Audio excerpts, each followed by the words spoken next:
how are you? This is Ma'am Shilin. Ayan guys, nakita nyo kung ano yung pinapakita ko sa inyo. Kumakain ako ng blueberry cake yan guys. So binili namin sa Pandi Manila.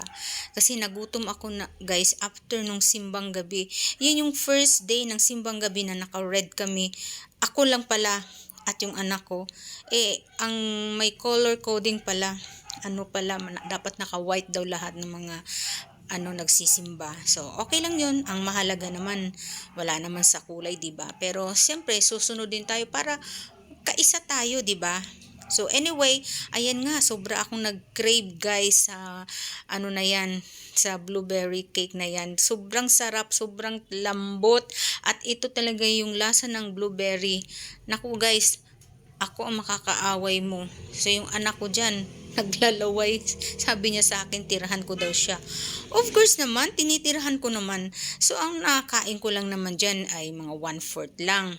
Kasi hindi rin tayo masyado sa matamis. Kasi talagang matamis siya guys.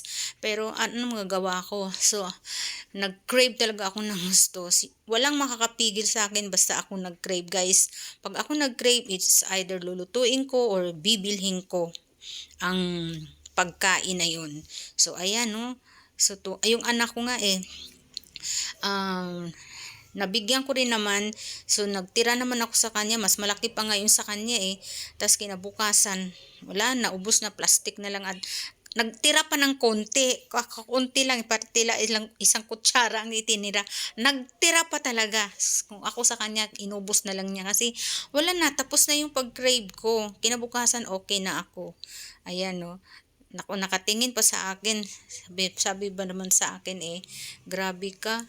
Mama, kung makalanta ka sa blueberry, tirahan mo naman ako. Of course, tinirahan tayo mga nanay Anak pa natin, matitiis ba natin mga anak natin, di ba guys? So, ayan lang. So, ayan lang na i-share ko lang sa inyo. Minom pa ako din ng soya milk na choco flavor. Sa anak ko yan guys. So, tumikim lang akong 1 lagok, 2 lagok, 3 lagok.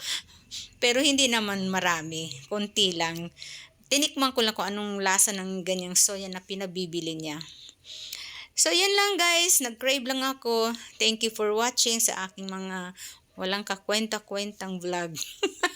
Bye. Wala lang akong mai-content guys. Bye. God bless. Merry Christmas.